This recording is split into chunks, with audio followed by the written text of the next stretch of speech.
En cuisine, la réussite ne tombe jamais du ciel. La réussite est le résultat d'efforts réguliers et d'un engagement sans faille pour trouver le geste parfait, la meilleure harmonie des saveurs, des textures.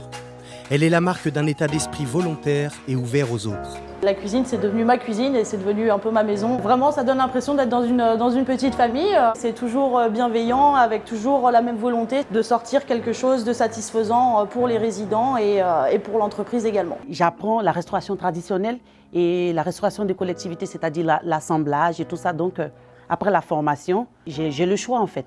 Je peux aller en traditionnel comme je peux aller en collectivité. En fait, c'est tout en un en fait. Il y a pas mal de responsabilités et c'est une formation qui permet aussi d'être polyvalent. Nos maîtres d'apprentissage sont extrêmement importants dans le processus de formation de nos apprentis. Ils sont formés à cette mission de tuteur. Ce sont presque des mentors pour nos apprentis, voire des pairs, puisqu'ils vont veiller à ce qu'au quotidien, tout se passe bien. Avec mon maître d'apprentissage, le chef Sai, tout se passe très bien. Il est bienveillant envers moi, il est à l'écoute, il m'apprend beaucoup de techniques. Ce qui est bien ici, c'est que je ne fais pas que nettoyer les plans de travail ou éplucher les légumes. Je suis tout le temps avec mon chef d'apprentissage qui m'apprend comment dresser, comment préparer les entrées, les plats, les desserts. Je fais la cuisson des poissons, je fais la cuisson des viandes, je prépare la sauce. Tout ça, je le note dans mon calepin. Et après, j'essaye de refaire chez moi pour m'améliorer. Alors, chez nous, on apprend des bases. On ne fait pas de la plonge déjà d'une. Ce qui est intéressant pour nos apprentis, voir comment on fait et comment on maîtrise les gestes des techniques. On a déjà embauché des apprentis chez nous.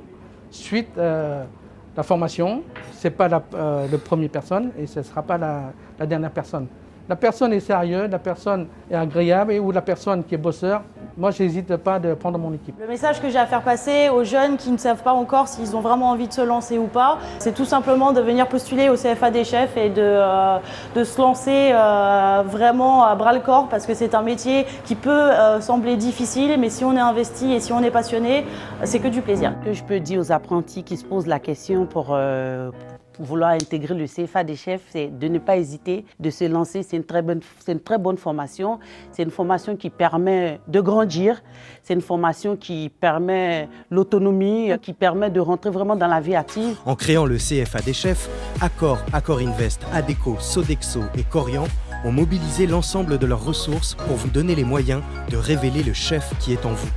Voilà pourquoi nous sélectionnons nos apprentis d'abord sur leur passion pour la cuisine, leur personnalité et leur volonté. Nous recrutons aujourd'hui nos chefs de demain. Rejoignez le CFA des chefs.